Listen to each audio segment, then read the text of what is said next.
G'day team. Hope you're great. Welcome to another installment of could be your favourite podcast, maybe not. It's definitely my mum's. It's definitely Melissa's. We established that her mum's never heard an episode. Neither's my mum. I'm just being silly. Has anyone in your family? You've got a sister. Does she listen? Yeah, I think my sister's heard an episode, and I think my mum might have heard at least part of an episode. Well, she's heard a little bit. Well, we don't want to twist anyone's arm, do we? We don't want to. Although I will say I was very, I put up a little post. Let's bring in Dr. Lillian. Hi. Hello. Now, you and I connected because I put up a little post yesterday, which I just had a moment. And the moment was, and it's actually not the first time, but when you go into the iTunes kind of charts, is that what I'm talking about, Melissa? The That iTunes, is. the Apple thing, charts. And then it's got, all the top podcasts. And so you can go in and look at the rankings and what podcasts are in what categories. Yeah. And, and we've actually been number one a few times. But we're generally in the top 10. But it was funny because yesterday, and that's for overall podcast as well as individual episodes. But yesterday I had a look and it was just the old U Project number 7. And just to the right of that, number 8 was Tony Robbins, right? Yeah. And I just had a moment because I literally remember for years driving to work in my shit box cars worth maybe $500, making fuck all money, playing Tony Robbins cassettes, and I would buy cassette boxes. So they're like 12 cassettes. They cost a fortune back in the day, like a week's pay, maybe half a week's pay, listening to Tony Robbins. And then I used to work in pubs at night and they were usually a bit further away. So I'd listen to Tony Robbins on the way out to work in a pub, and on the way home at 3 a.m, I'd listen to Tony Robbins. And then all these years later, there's Tony and I sitting on the old education charts side by side. Amazing. It was just weird. It was just one of those kind of weird moments in time. And by the way, Not I'm not just side by side. You were winning. Well, You beat him. I think if we're talking about global impact, Tony's winning by about 1 million miles. And I think in terms of audience and all that, generally speaking, he's well and truly got me covered. But it was nice. And I just had a little moment and I went, how good this little thing that we started, because I don't give myself many accolades. Like I don't ever go, you're actually doing all right. I'm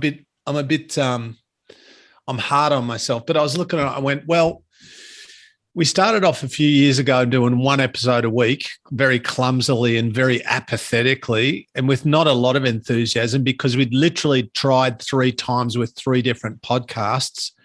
And and they didn't not work, but they didn't catch fire for a range of reasons. One of them didn't catch fire because we had to always have 3 or 4 people in the studio.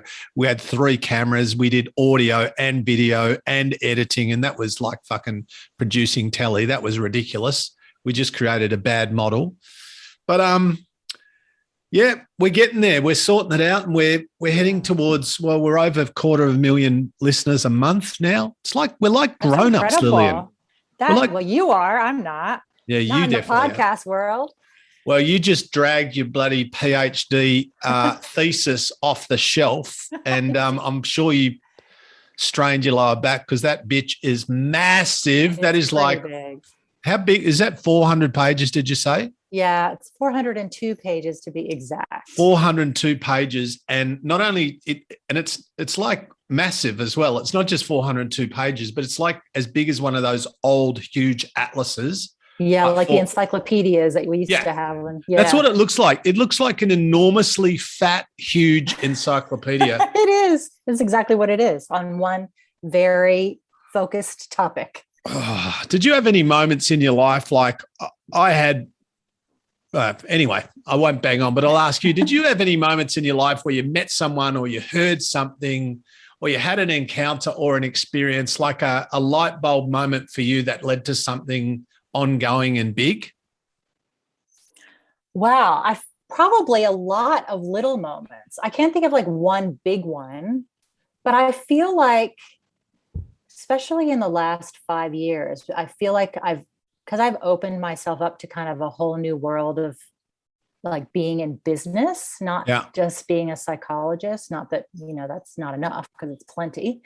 But just starting your own business and trying, like, delving into that and doing something new, and then basically meeting a whole new world of people. It really opens up a lot of interesting opportunities and doors. Yeah. Like, even with you, Craig, like, it's so funny. Like, I think I mentioned after the show last time that where I saw you or found out about you and who you were was through somebody who has a fitness program that's like an online fitness program, Sam Wood, as you know.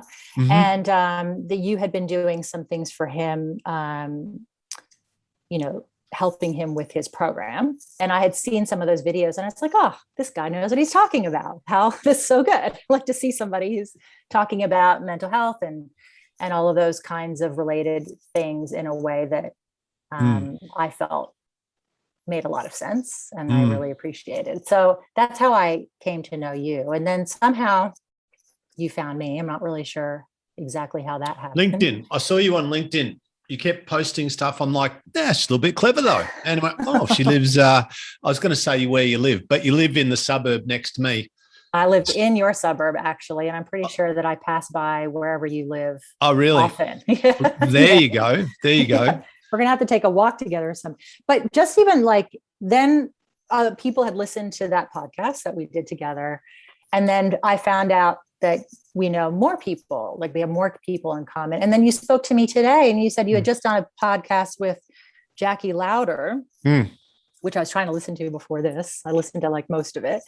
And I'm like, I know Jackie from 20 years ago. And you've been working with her for a really long time. And it just even those connections, it's so amazing. Another person, Bianca Chatfield, and I went for a walk, and she's like, I know Craig, and she listened to the podcast as well. And it's just so funny how like you start meeting more and more and more people, and then you realize how small the world is, and everyone's kind of connected.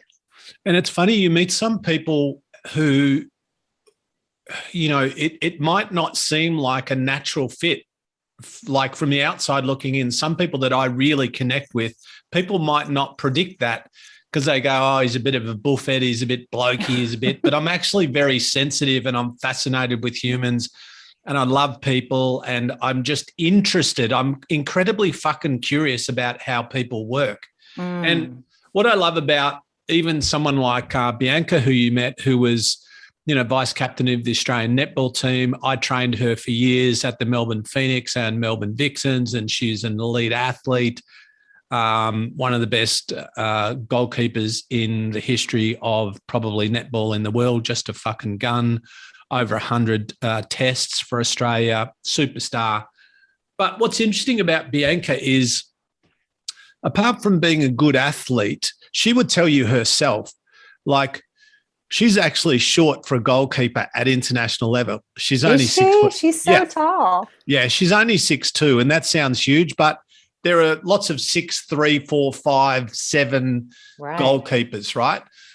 But also what's interesting about Bianca is while she's talented, B, if you're listening to this, don't hate me yet. She's talented, but she would say she's not crazy talented, right?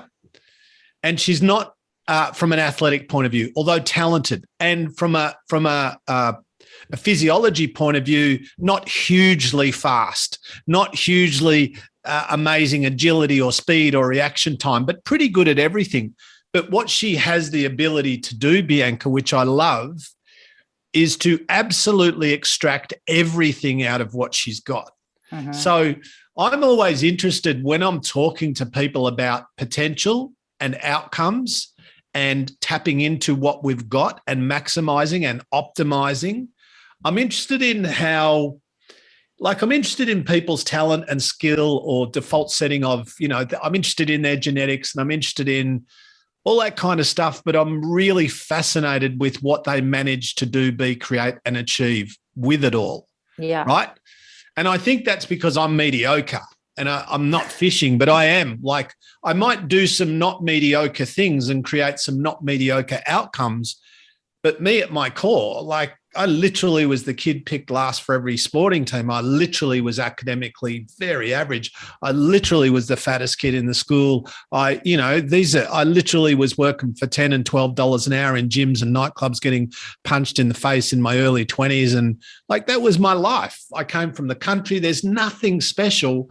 But what you learn is that if you can find a way to keep fucking doing the work, you will succeed. And like with Bianca, and I'll shut up in a sec, but then you see Bianca went into property development. She's done great in there. She went on The Block, the TV thing. Yeah. She did amazing with that.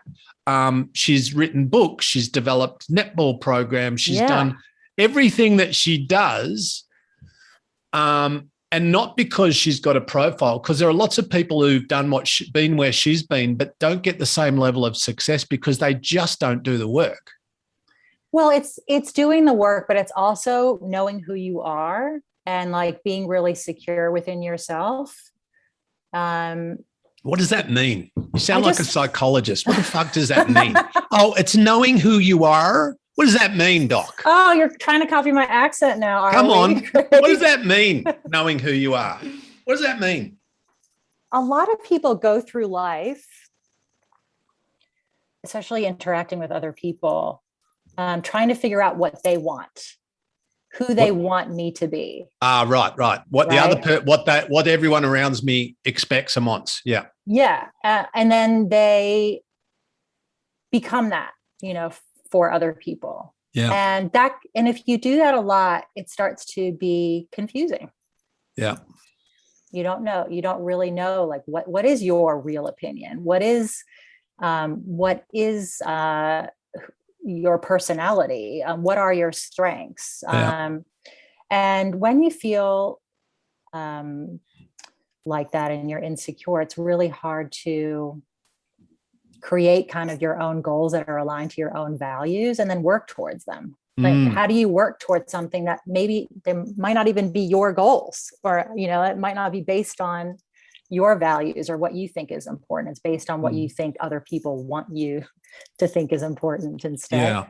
So I think like a lot of the key for anyone who achieves or has any measure of success, it's because they know who they are.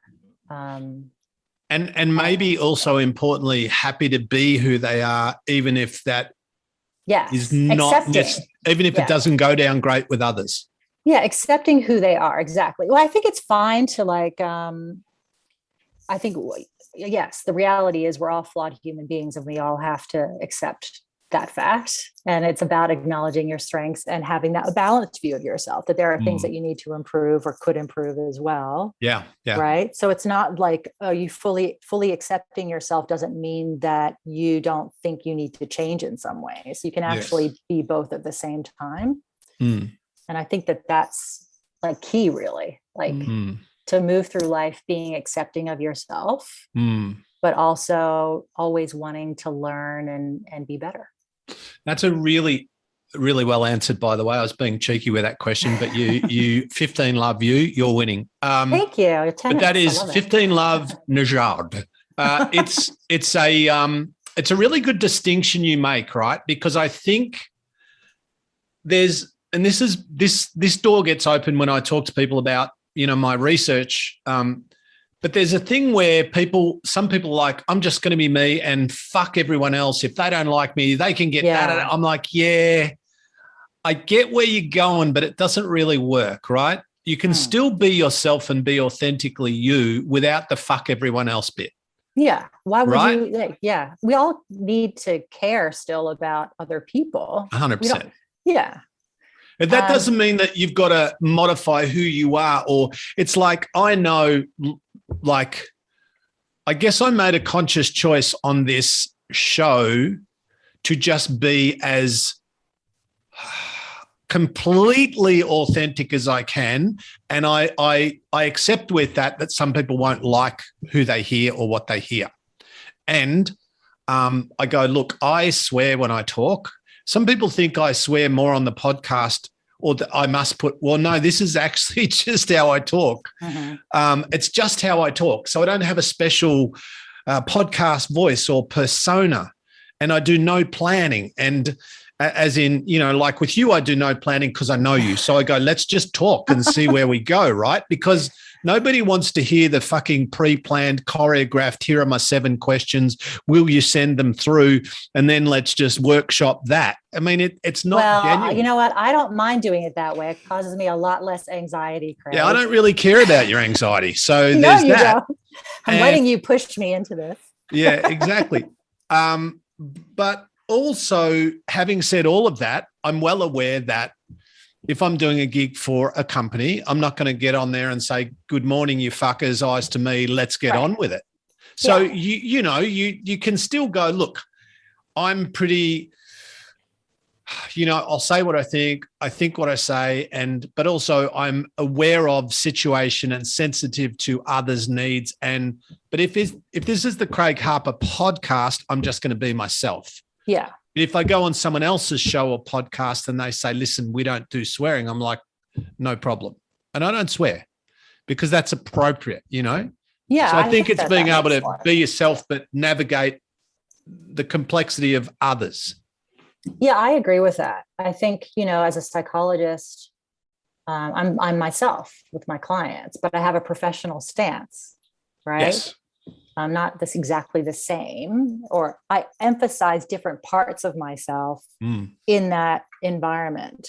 And really, I mean, in some ways, they get the best parts of me. Like, I'm the most patient, I'm the most tolerant, I'm the least judgmental. Yeah.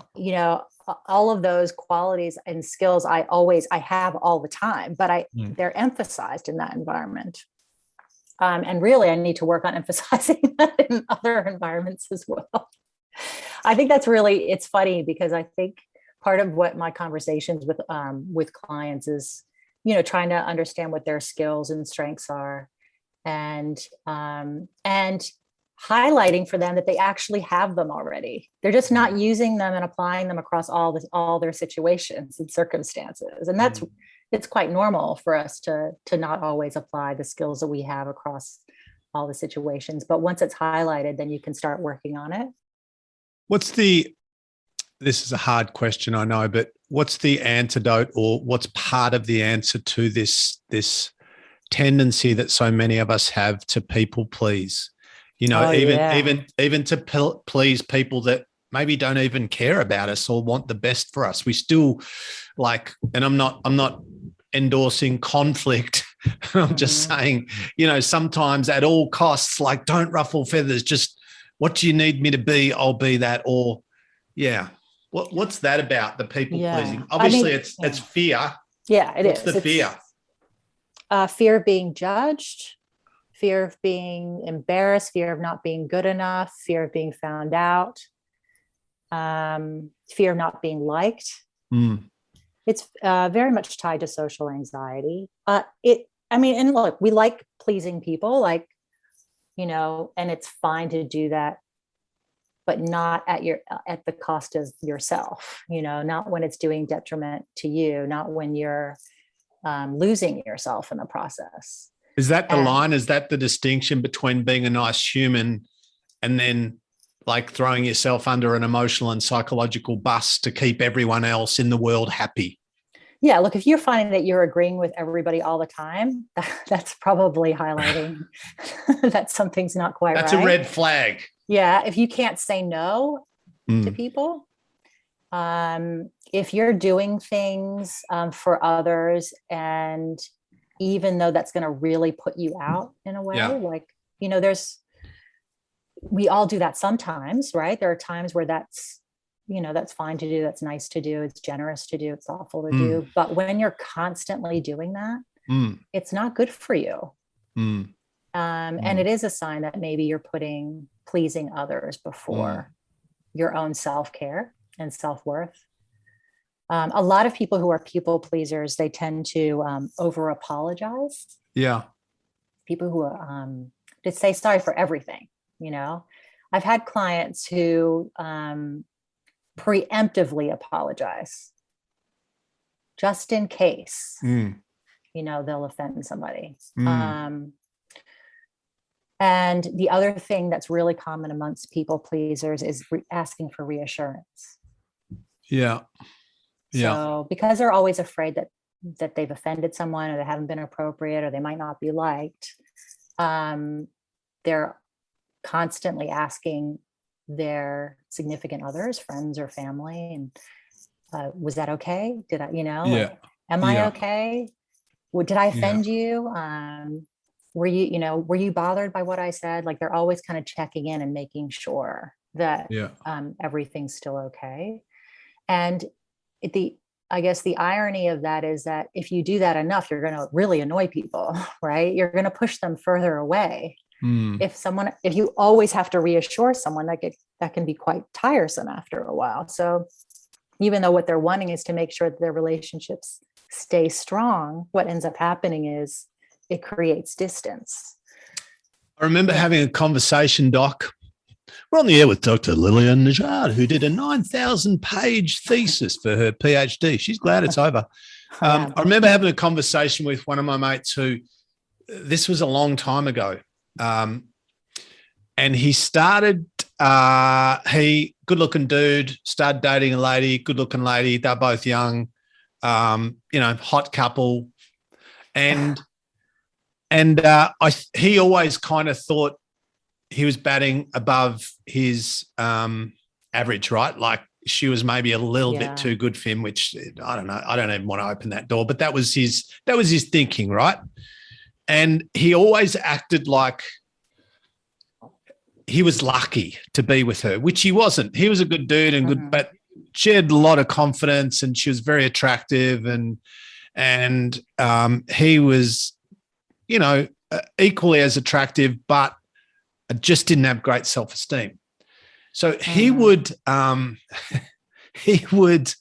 constantly ring her, constantly check on her, but not in a good, healthy way, not in a just being nice way, but in a like, oh, for God's sake. And in the end, it just became this really toxic, unhealthy scenario. I'm trying not to throw him under the bus, but I will say this person and I lived together for a moment. So I was quite aware of everything that was going on. I remember saying to him talking to me and him going like, it's not, I don't know what's going on. And I go, look, this is what I think's going on.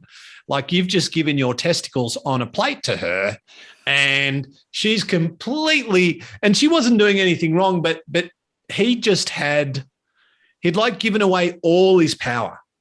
And I said, just do this. And I go, how many times have you rung her today? And he goes, I don't know. I go, get your phone. And it was 17. Oh, wow. 17 times. I go, this is what I want you to do. Tomorrow, don't ring her. Not because you're a bad dude or not because you're teaching, but just let her ring you. And when she rings you, which she will, just be awesome and glad to hear from her and tell her you love her and have a chat with her and tell her to have an awesome day.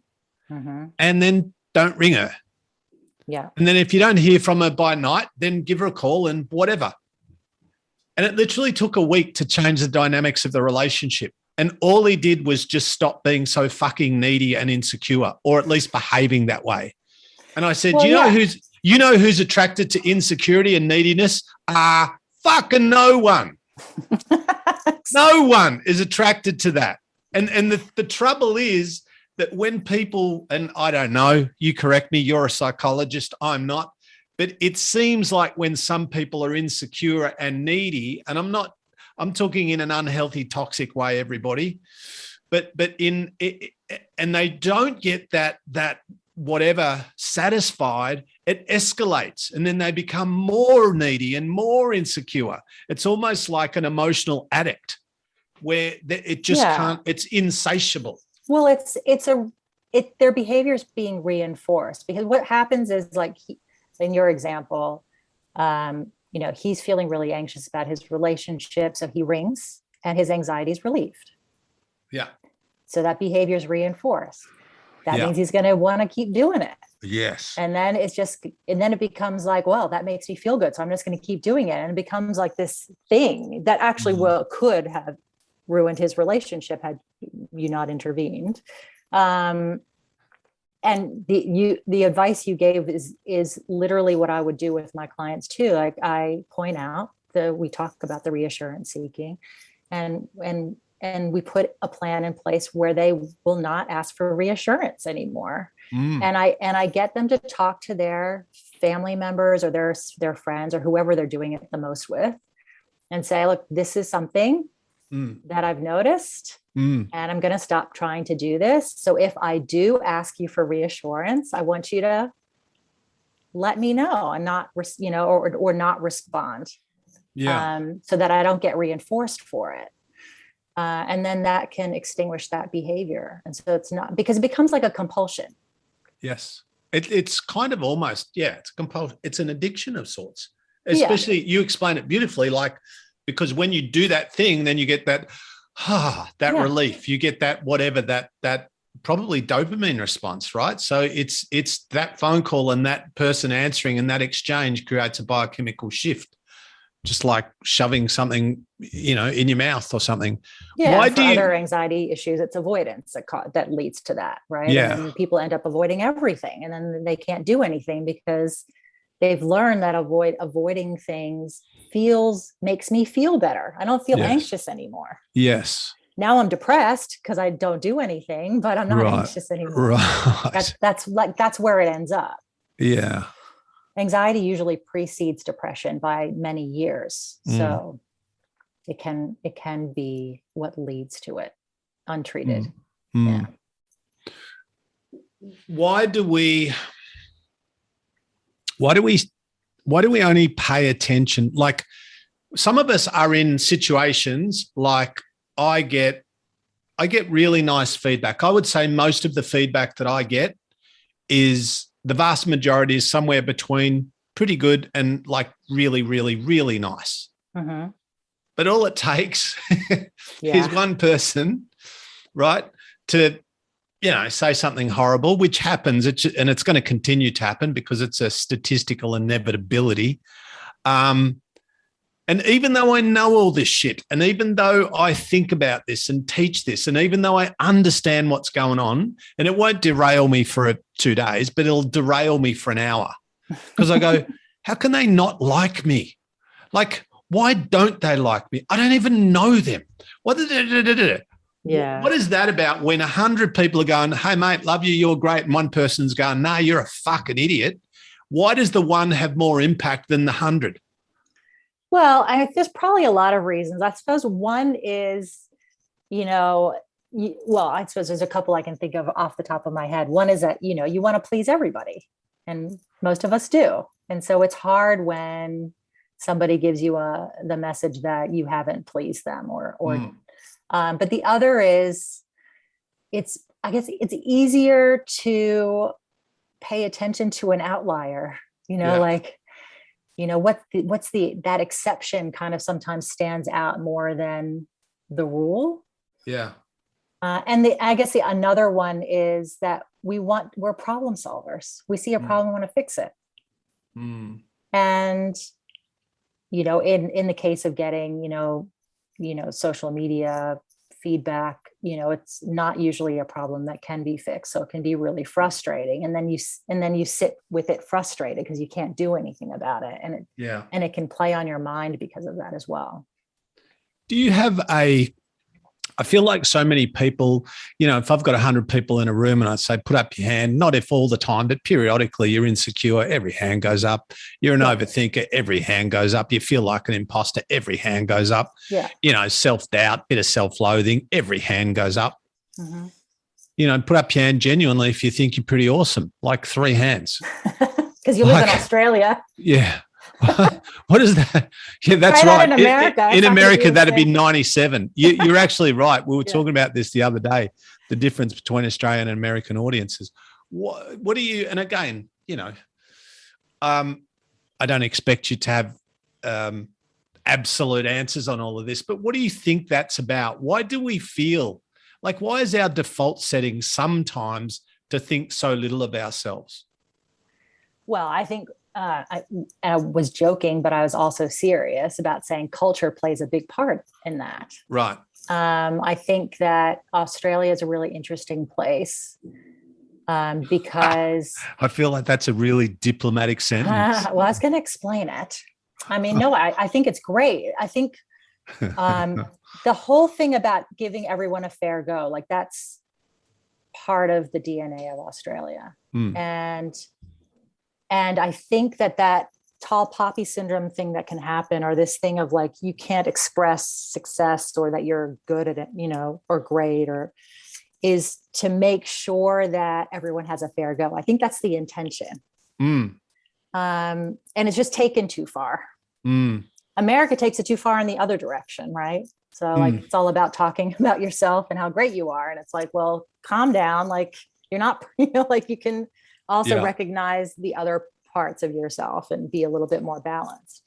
So I think that there's room kind of for both, because I think it's helpful to acknowledge all parts of yourself, the parts that are going well and are successful and effective and healthy, and on the parts that need attention and change and improvement. And it's about having that balanced view. I think sometimes, Melissa, feel free to jump in. How are you doing over there? I'm doing great. I'm just doing a mental health check. I'm just doing a mental health check-in with you. Are you all right? I'm thoroughly enjoying this. Thank you very much. Goody gumdrops. I think sometimes, Doc, that insecurity and confidence at the other end of the scale, and self-doubt, and you know, all of those variables, good or bad, sometimes I think, well, for me anyway, it's about context. It's situation dependent. So as I was saying to you before we came on, I just had a 1-hour meeting with my 2 supervisors, my academic supervisors. And in that setting, that's about these days, that's about as insecure and as fraudulent and as riddled with self-doubt as I can be. Like if I'm doing a podcast, I don't feel like I'm amazing, but I feel comfortable and confident because I do it every day and we go okay. And I've even got data to say, Craig, you're not terrible at this, right? So there's that. But then, and Melissa knows this, I've been getting ready for this meeting for 3 days. I've felt, and I can just think about it and I feel a bit queasy in the guts and a bit, because I'm in that situation in the middle of what's required of me there. I am not good. And this is not me being humble. I'm not good at it. I'm definitely L plates, trainer wheels, baby academic, 57-year-old trying to figure out how the fuck to do an analysis and use SPS and data and fucking, oh my God. It's like, doesn't matter how much you know about humans or psychology. It's all about numbers, tables, graphs, charts. Like I feel like I'm going to be a computer programmer when I finish, not a doctor of neuropsych. But anyway, that's the process. So I need to shut the fuck up and get into it. But it's like in some situations, I feel really confident. And in others, and I think this is true for everyone, it's situation dependent. Well, I'm going to take that a little bit further. I actually think I agree that it can be situation dependent, but I think that you can also be both at the same time. In any situation. There's this this term called dialectics. Have you heard of that before? Yeah. I don't know what it means. Tell us. Well, I always find it hard to explain. It's part of the theory or this treatment that I have been trained in and use called dialectical behavior therapy. But it comes from like a philosophy of dialectics, is this idea that for everything there's an opposite that's also true. So for every truth, there's an opposite that's also true. So like when I was saying before, you know, like you can accept yourself fully and you can know that you need to change. Where you might see that accepting yourself and changing yourself are the opposites. They're actually both true at the same time. Like an example, and this takes a while to click in terms of being able to see this in the world, like, and have this kind of perspective. But I had this experience once when I was on a cruise. I was doing work on a cruise actually. And I was up in the morning, and it was a beautiful, calm, serene day. And we were out in the middle of the South Pacific. So it was like, just surrounded by water. And it was really I want gorgeous. that job. I want that job. What? Where do you sign up for that? I was actually training their staff in dialectical behavior therapy principles, actually. And I got a free cruise as my part of my payment, which was pretty fabulous. But I've worked out cruising isn't like my favorite form of vacation. We can talk about that another time.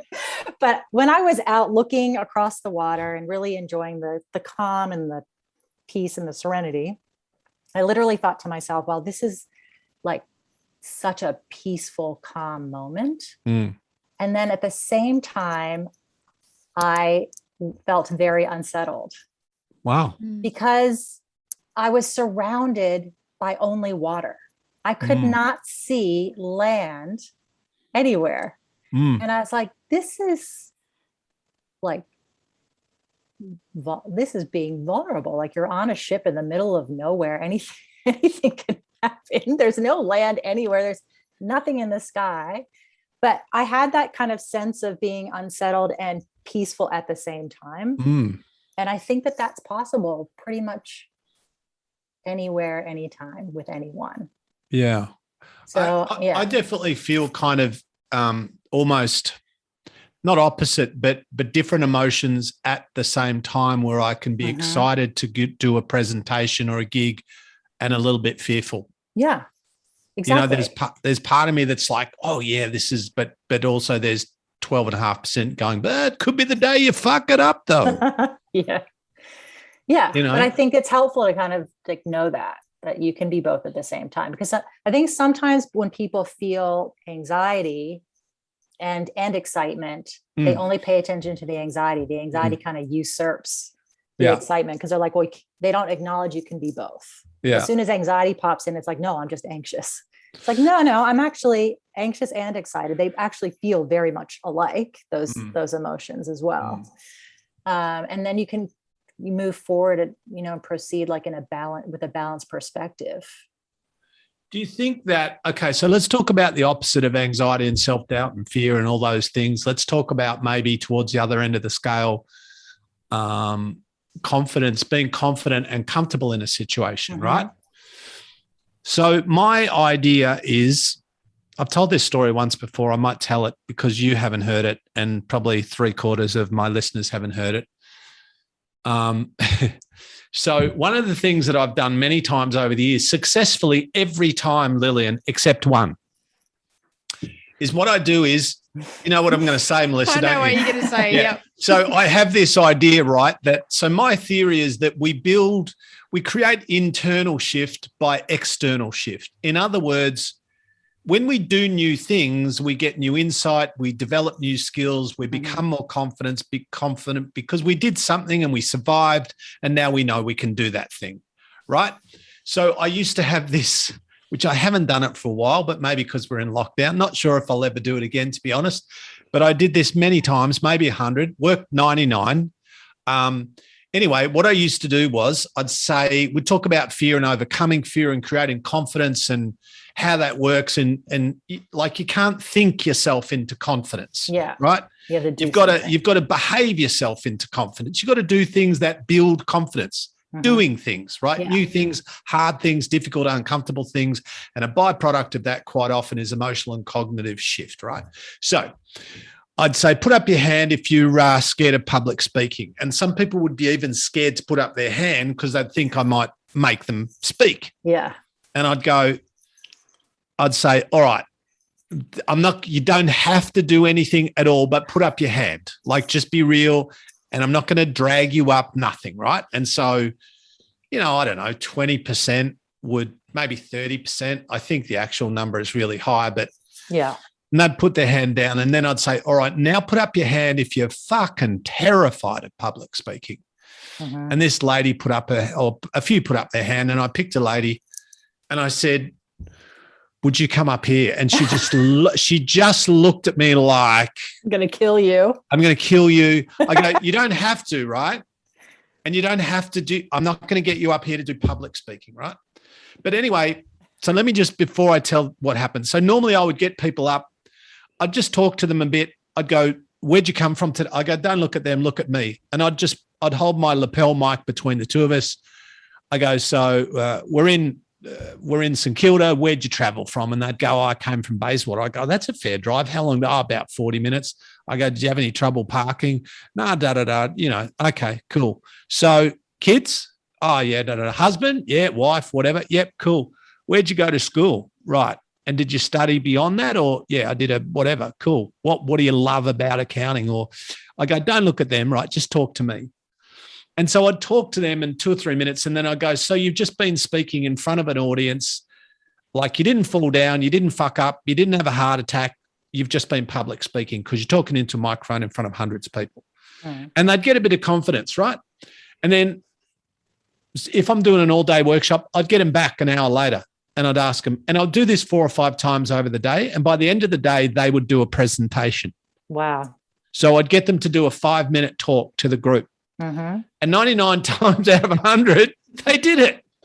So anyway, I was in New Zealand with this brilliant idea. I was in Queenstown, the most beautiful joint in the world. It is beautiful. Fucking beautiful. Yeah. On the lake. Gorgeous. And I think I was at the Hilton, and I was just, getting it on and I was just killing it, crushing it, all of those things. So I did my normal thing. This lady puts up her hand and I get her up and I go through the whole thing, and I've got her on stage. I'm facing her. She's facing me. I'm like, don't worry about them. They don't matter. And there's a fair few people. There's maybe 500 people. And I said, so, we're in Queenstown, or whatever. And she looks at me and her face goes white and her eyes roll back in her head. And she, in front of me, faints on me. Oh, my gosh. So she faints. I'm pretty strong. She faints and I catch her before she hits the floor. So now I've got 500 people watching me catching the fainting woman, right? And my brilliant idea has just gone to dog shit. And needless to say, it took a good 30 minutes to recover. She didn't get hurt. But Thankfully. We didn't proceed with the rest of the example for the day. That makes sense. It doesn't always work, is my point.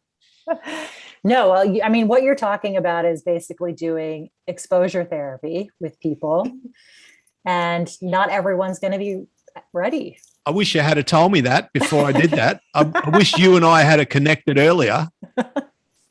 Well, feel free to get me to consult on your next little talk, and who you pick.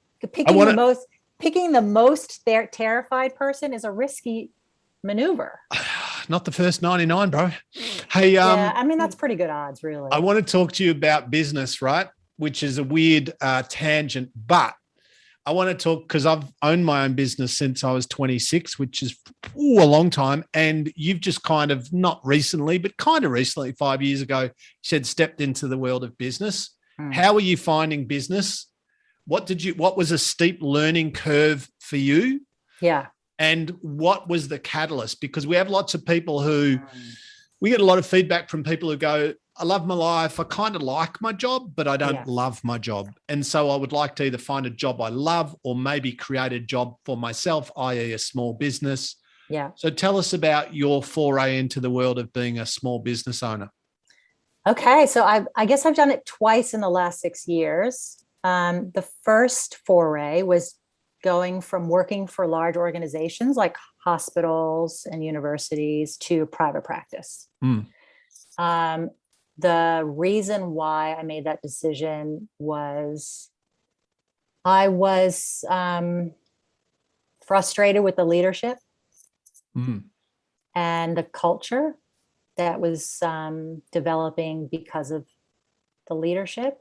And I was at a stage in my career where I was like, I'm too old for this. I don't need to work for somebody that I don't respect. And I'd been thinking about doing private practice for a while too. So it wasn't something that just was like all of a sudden made a decision. It was like, no, this is a good time in my life to start thinking about this.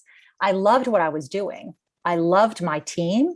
I liked my direct managers. Everyone that I was working with clients and the people around me, I really love. So it wasn't that I didn't like my job.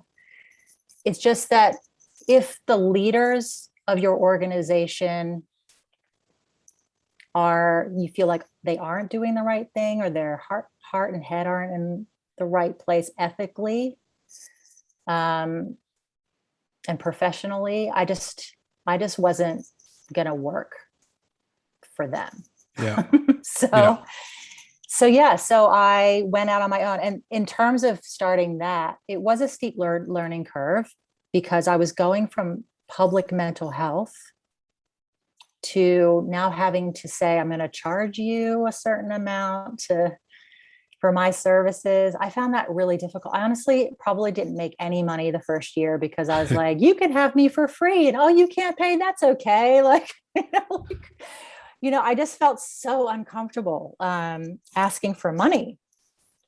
I got over that, because, I have to like make a living at some point, but that was really hard. And then just getting like just understanding you have to, understand taxes, how to organize your finances, getting the right software so that everyone's information is safe and secure and private. And, your website needs to be, that sort of stuff. But after a year or so, I got the hang of it. And that part of business just runs itself now, without really any effort. And then I decided last year to start another business called Skills for Life, which was basically providing the skills and strategies that I would offer, let's say, my clients. Yeah.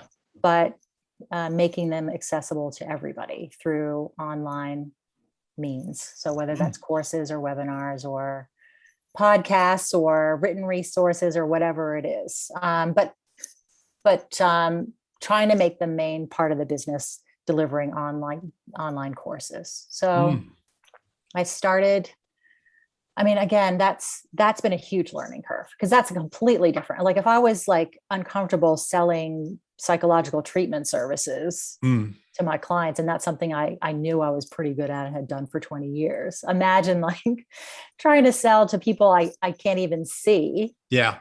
A program that I'm pretty confident still is quality and really good and would be really helpful for a lot of people who, let's say, the courses that I have now are on anxiety and insomnia. I think that they're based on evidence and they would be really helpful. But how do you convey that, and what kind of business strategy you need to get the message out there? It's just a whole other level of, I don't even know what. So what's interesting is that what I had thought the business was going to be didn't end up being what it is at the moment, or where the emphasis is completely different to where I thought it was going to be. So where I thought I was going to be selling courses to the general public, but what's actually happened is businesses and organizations and companies have been interested in the courses. Wow. So instead, what I'm doing is working with various organizations to develop customized versions of the courses to meet the specific needs of their organization. Or it might be in the form of webinars and other things, but which is great. I really enjoy it because it gives me that opportunity to collaborate with people and not just be by myself running a business, which is another thing you have to get used to, because I was always working in teams and I really enjoyed doing that. And any project that I did was with a group of people, not just myself. So having that opportunity to work with people within organizations on projects is really fun for me, but it's not the direction that I thought I was going in when I started at the beginning. So it's been a really interesting ride. It's interesting when you go, we had a kind of similar genesis in that, 100 years ago, I was working in gyms and my bosses weren't bad, but I thought, is this what I want to do? And I began personal training in public gyms, and it wasn't the most awesome environment for people who were paying a lot of money per hour relative to what was paid back then. Like even in the mid 80s, I think I was getting paid about $40 an hour, which was absolutely crazy money. Like gym instructors were earning 10 or 11 and I was getting $40 an hour from people. Yeah. Which was like to me, I just felt like a perpetual fraud because I'm like, I'm definitely not worth this, but people are coming and Yeah. more are jumping. It was crazy, right? But then, and I go, all right, well, I'm not bad at training people, so I'll just get a joint, I'll fill it with equipment and I'll just train them there. And then you start a business, and then I was busy straight away because I already had momentum. And then I had more and more people coming, and I just started saying no. And I'm like, well, this is a fucking terrible business idea. You're saying no to all of these people. And then there was no qualification or accreditation in personal training in Australia. So I'm like, well, so then I started training trainers. Like I had almost like apprentices under me who I trained up. They were qualified as gym instructors, and then I thought, oh, well, now I need to employ people. Now I need to lead people. Now I need to have like almost like a professional development component to what I do. How the fuck do you do that? Now, what's marketing? What's admin? What do I do with all this money? How do I manage this? What do you mean council? What do the council do? Fuck off, council. What do you mean parking regulations? What do you mean? Why do I need a lawyer? What are lawyers like? There was and contracts and leases and terms and conditions. And like, there are so many, and I know everyone who's got a business is going, well, what the fuck did you think it would be? Trust me, I didn't think. I just thought it'll just be easier to train someone in my own space than a space with lots of sweaty Neanderthals, especially when 80% of my clients are women who don't want to train in the middle of all of the bodybuilders on a Monday night who weigh 300 pounds and slag all over everyone when they're squatting, right? So super sexy environment. But yeah, it was just there are so many things to owning a business that don't necessarily have anything to do with the original thing that you were doing. Absolutely. Oh, yeah. I mean, what can happen is you spend all this time doing all the other stuff and not hardly any time doing what you're actually good at. What I'm good at is developing content and creating courses and things. How much time do I get to spend doing that? It's not as much as I would like. And we see this also with not just in my little example, but when I meet people who are really into training and working out, which is good, and they're fit and they're strong and they go to the gym all the time and they go, hey, I want to be a trainer. I'm like, well, do you want to listen to people's issues all day, every day, and talk to them all day, every day about their bum and legs and carbs and micros and macros and fat and protein and goals and structure? And like, you're essentially, you know, that when you work as a trainer, you're not actually training, you're talking and listening and coaching, and all of those things are good. But just because you enjoy being in the gym and working out doesn't mean that, one, you'll enjoy being a trainer, or two, that you'll be good at it because you can bench press 1,000 pounds. You know, it's a completely different skill set and requirement. Yeah, it's about the relationship you have with the person you're training. 100%. Can you develop rapport? Are you patient? Can you create connection? Do you understand human behavior? Yeah, you need to know the fundamentals of anatomy and phys and all that stuff, but there's so much more beyond that. And so how do you reckon you've changed in the last 5 or 6 years in terms of your thinking and, you know, your outlook now that you're a business owner, not an employee? I mean, I have a lot more respect. Not that I didn't have any respect before, but like starting your own business is very hard. And it takes a lot of work to do. So good on everybody who's done it. Yeah. I also think, like I was saying before, that it's just opened up so many more networks of people.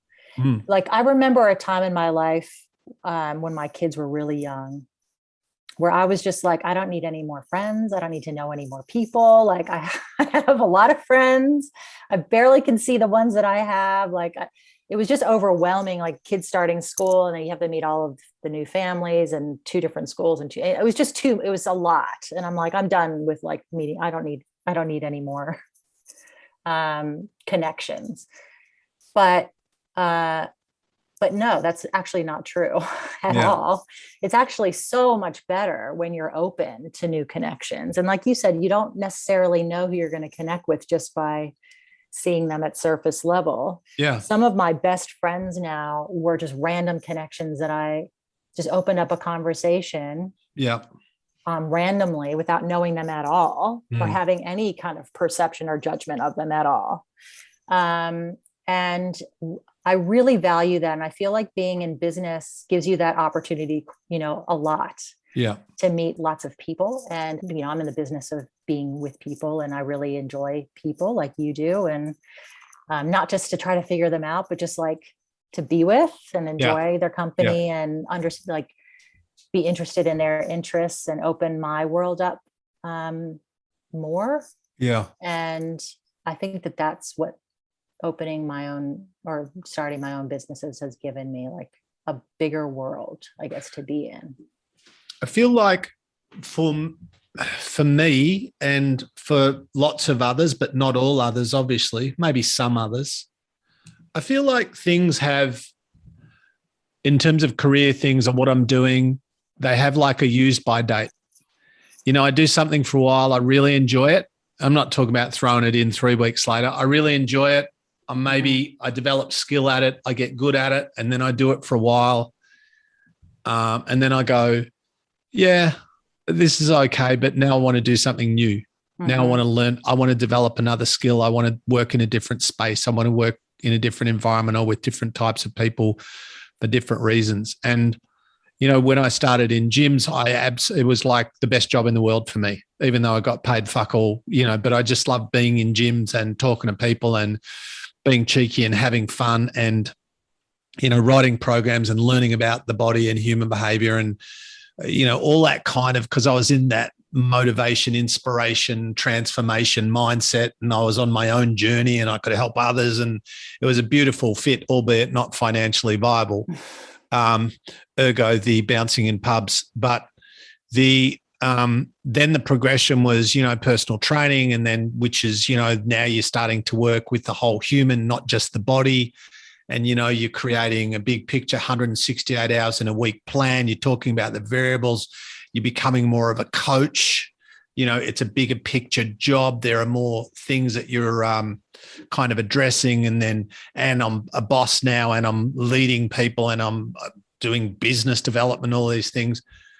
But then after a while, and it's not bad, but you just get to the point, I get to the point where I go, I've done enough of this now. Like I'm not learning anything. Mm-hmm. I'm not growing.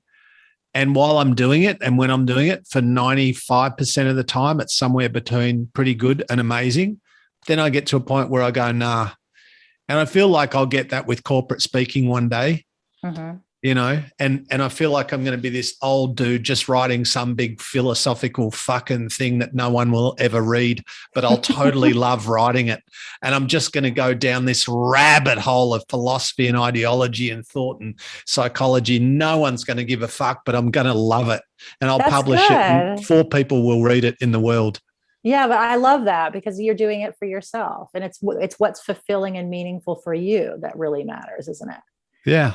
Like some people really enjoy being comfortable and in more of a comfort zone place. And other people really enjoy challenging themselves a lot and giving themselves a lot of opportunities to learn and to grow. And you can be both again. You can like both, but you're probably more on the I need a challenge side. Yeah. And that's why you need that change maybe more often, or like a more significant change than maybe what other people may need. And that's fine because that's you. And I think also I totally acknowledge that I'm in a situation where I can do that because I don't have 4 kids in private schools and, I'm single. So I have a lot more flexibility than a lot of people to do that. Before we wind up, I wanted to ask you, I have a lot of people say to me kind of a version of this. I like what I do, but I don't love it. I want to do something different, but I don't know what the something is. Yeah. Do you have conversations with people who go, my life's okay, but it's not rocking, mm-hmm. And my job's all right, but, I don't want to be, I'm doing X, Y, Z. I don't want to wake up when I'm 50 and be doing X, Y, Z because I don't love it and it doesn't fulfill me. Do you have conversations with people about finding their purpose or their path or their thing? And what does that look like? All the time. All the time. There's so many people that that are dissatisfied with aspects of their life. Work particularly comes up quite a lot. And I think it's like, it is that tension, you know, between like knowing what you know and being like, you might not like it, but you know it. So you're comfortable with it versus delving out into something that may be better, but might not be, could be worse. And people really struggle with that.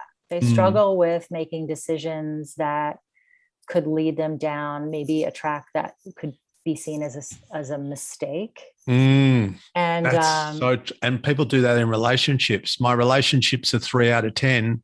Yeah. But if I get out, maybe my life will be a 1 out of 10 when I'm out of it. So I'll just stay in this 3. Yeah. Oh yeah. I think people do that all the time in so many areas of their lives. And it's a hard one because it's a personal decision still. So it's not like if we're talking about something, it's not for me to say, no, do it, like change your life. Like it really needs to come from them. Yeah. So for me, it's just about exploring their ideas and beliefs. Like why are they staying? What are the good things about what they're doing? What do they like? What don't they like? Ideally, you know, if you could picture your ideal life and you could be doing whatever you want, what does that look like? Have you, and getting them to explore more, because a lot of people will just think I want to change, but they won't actually explore the options. Yeah. So knowing what's out there can be really a helpful step. And then you can make a more informed decision about whether to stay put or whether to move forward with something else. And look, sometimes people take a while to come to a conclusion that they want to change. And then they might take a while to prepare for that change and then to actually do it. But it's just about being with them along the process. I think for me, like as a psychologist, you're always balancing supporting someone and challenging them. Yes. And again, we're talking about the same thing again in terms of dialectics. Like you can do both at the same time. It's like support and push forward, challenge. And I think I try to get that balance right, but I'm also letting my clients know that we're trying to achieve that balance. And that they also need to be aware and to be telling me also, do they need to be challenged more, or am I moving too fast? Like, am I going to faint or not? Yeah, I definitely fucked that up and many other things. I think it's that balance. Thanks for pointing that. Thanks for bringing that up again. Where were you when I needed you? I think mistakes is just learning, right? My challenge, I guess, has been, yes, you are correct. My challenge, one of my challenges, my many challenges, has been I want to encourage and support people and help them develop self-belief and all of that. And I genuinely care about people and love people. But I also don't want to bullshit people. And I don't want to tell people they're doing a great job when they're not. Yeah. And I don't want to be anyone's fan club or best friend. Right. And that's the thing is in this space of personal development or whatever, especially when you're trying to sell programs and products and books and everyone's like, hey, I know I've got all that. No, fuck. No one's got all the answers, by the way. No one. Doesn't matter what they tell you. Doesn't matter who they are. Nobody has got all the answers. Right? Yes, I agree. Everybody's got a lot of ideas and theories. Yeah. And including me. I know fuck all. Don't listen to Lillian before me. I'm a dickhead that's good at asking questions, right? But that compulsion or that, I don't know, that idea that seems to be so prevalent that we need to surround ourselves with people who make us feel fucking amazing and special. I'm not sure. I disagree. I think we need a mix. I want people, there's a difference between haters. Obviously, we don't want haters. Yeah. But there's a few people in my life that if they go to me, mate, you're one of them is my senior PhD supervisor who said to me last year at my confirmation, you better get your shit together or you could fail. Right. I'm like, all right, well, don't hold back. Fuck. All right. No, what do you really think? Like, he didn't say that because he's more polite than me, but that's kind of what he said, right? Mm-hmm. And so because I probably was spinning my wheels a little bit, unfortunately, I listened to him and stumbled through. But it's like I liked that. I like that okay, he's telling me something I don't want to hear and it's not comfortable, but I need to hear it. And if he didn't say that, I may not have pulled my finger out. Yeah. Right. And then there's that I don't want to be hard or blunt for the sake of being hard or blunt. I want to be real with people because life is a fuck sometimes. Life is not fair. Life is messy. As I always say, bad things happen to good people and good things happen to bad people. And, kids get cancer and people die and COVID happens and the world sucks sometimes. It can. And sometimes it's beautiful and amazing. Yeah. But in the middle of the beautiful and the amazing and the shit and the horrible and the peaks and troughs is every single person listening now. And every single person listening now, and there are thousands, their responsibility is not to find a fucking cheer squad, in my opinion. Their responsibility is to tap into what's in them, into the power, into the potential, and to be, yes, we can use other people like Lillian or whoever, people who are specialists and experts, right? But even you would say, I'm sure, Lillian, you don't want people dependent on you. No, you're trying to guide them through and give them skills so they can do it for themselves. Absolutely. You don't want to create a dependence. No, because once I'm dependent on a psychologist or a program or an ideology, I can't survive without that thing or that personal trainer for that matter. Mm-hmm. Then I've given away my power. And now I'm hopeless and helpless unless I have that thing. Well, that's not empowering. That's not personal growth, Yeah, I agree with you. And there isn't one approach to anything. There's not one formula for well-being. No. Anyone who tells you that there is just selling you something, basically. I had a light bulb with this years ago when I was working at St Kilda Footy Club, and I was a strength coach, and I was there for 3 years. So I saw lots of athletes come and go, and I saw athletes come in with, obviously everyone that came was talented, but compared to we're talking about the best athletes or the best footballers in Australia. So some would come in and I'd go, I don't know about this guy. He's not an uber athlete. He doesn't test very well. He's not fast. He's not super strong. His reaction time is slow. He's got a weird body. He's got a fucking funny running style.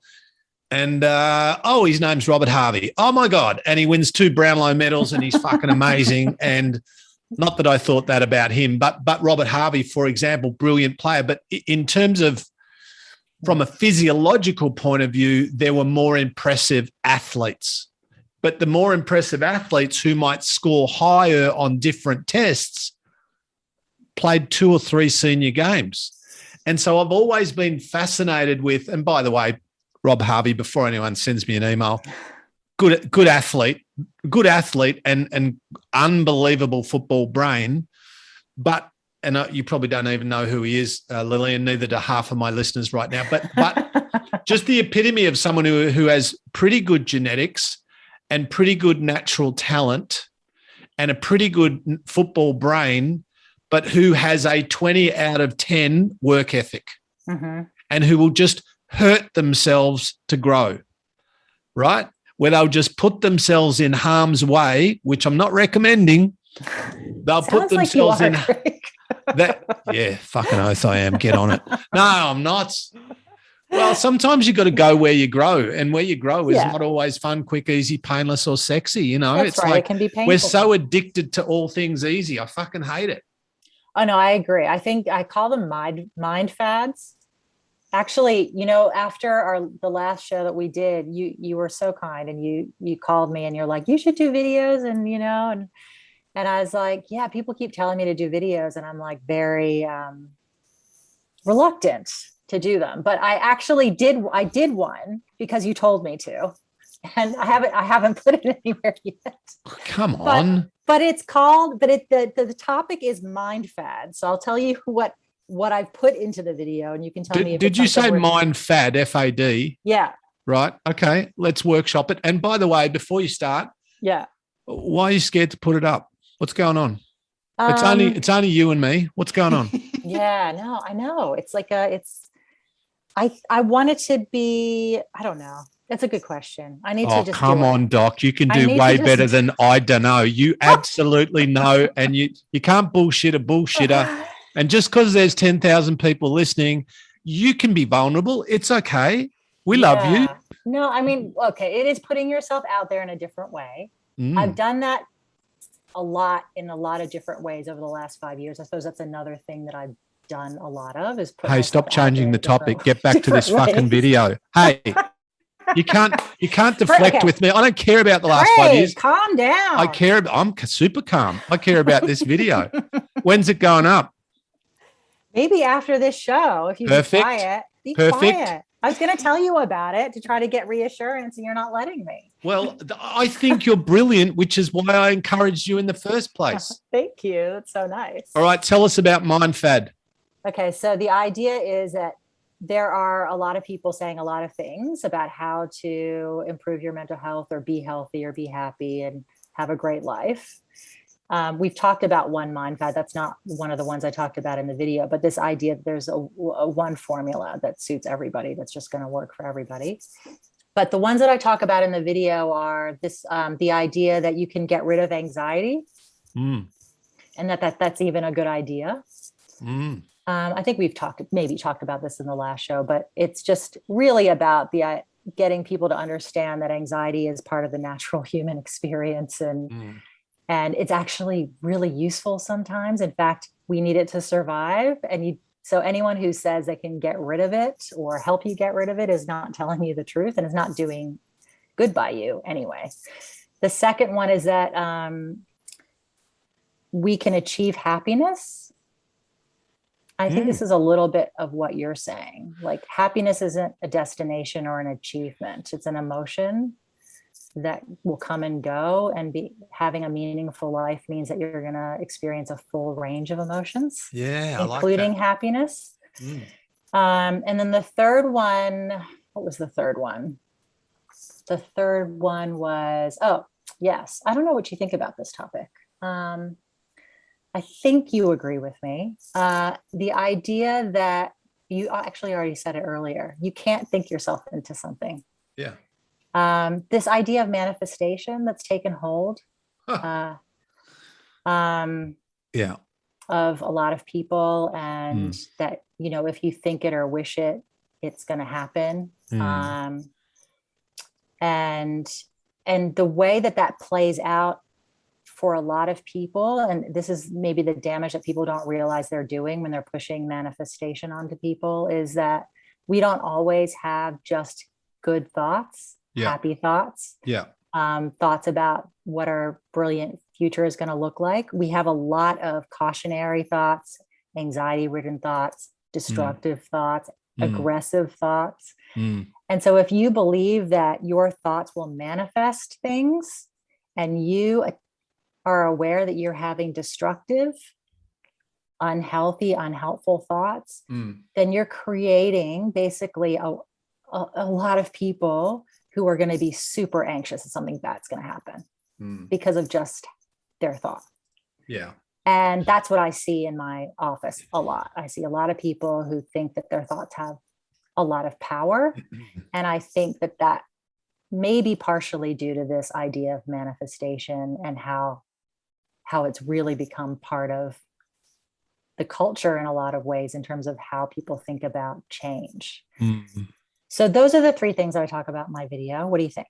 I think you should definitely post it. I don't need to now. I just talked about it on your that's show. All right. We're done. There it is. But the thing is, you're exactly right with the manifestation thing. And I don't want to be rude. So I'm going to be respectful. And I do respect, that's very much the secret, which is, kind of manifesting stuff. So I've worked for a long time with a lot of people trying to change, trying to learn, trying to achieve goals, trying to reach and I've never met anyone who succeeded without work, without effort, without action, without doing, right? And so thinking and having a positive mindset is great, as is thinking about our thinking is great. And going deep into, kind of managing ourselves on a cognitive, emotional level. But, ultimately, like, how do I become a good speaker, or how do I overcome my fear of speaking, except for that lady, by speaking, or how do I get in shape? Well, not by reading about diets and although that might be a step on the way, but not by reading about exercise, but by exercising, by changing my behavior, by changing my diet. Thinking matters, but it's the precursor to the behavior. The behavior produces the change. Right. And this is why I say to people all the time, so you and I are going to be on this thing for an hour and a half, 20 minutes, whatever. And we are going to change nobody, because you and I can't change anybody. We can stimulate, excite, provoke, educate, inspire, perhaps some people. But the only person that can change old Brian who's listening to this is old Brian. Correct. Because we're just sharing theory. We're sharing thoughts and ideas and words and sentences. And then people are going to listen and they're going to go, that's bullshit, or they're going to go, that actually makes sense, and they're going to apply something, or they're going to ignore it.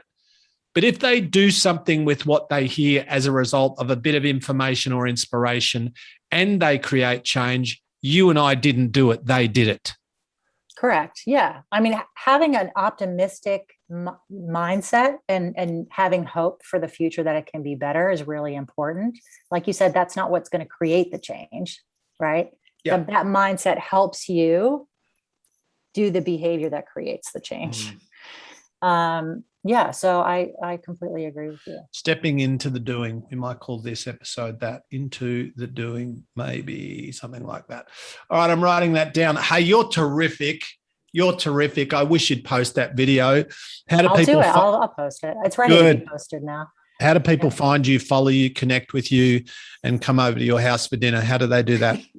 The best place is my website, which is www.drlillian, Lillian, Nejad, Nejad.com. Now, the doctor is just DR? Yes, just DR. Yeah, cool. Yeah. Are you on socials? Yes, I'm on Instagram at skillsforlife.courses. And I am on LinkedIn as myself. And I have a YouTube channel as well, which is probably where the video is going to go up first. So if you want to see it, that's where it's going to be. Come on, dude. Melissa, how do people follow you? Yeah, they don't really. She's very smart. She's got a massive social media following. Yeah. Yeah, she hates it regularly. Yes, sure. I know. She doesn't like social media, and I think we've got a psychologist in the room. What is that about? No, we'll leave that. Didn't we discuss time. this last time? I think we did. Oh, did we? Yeah. Yeah. Oh, that's interesting. My short-term memory's going. Healthy behavior. All right, Doc, we appreciate you. Thank you so much for hanging out with us, and let us know when that video is up. I will tell people about it, and we'll steer people towards your YouTube page and your website and all those things. So, that's very nice and kind of you. And thanks for inviting me back. It was so fun. Thanks for coming. Stick around for a second. Melissa, thank you. Thank you to both of you. That was very interesting. Thank you. You're welcome. Well, we do what we can, just a couple of hacks, just doing what we can. Thanks, everyone. Love you wildly. Go and do something amazing. Go on. Bye. See ya.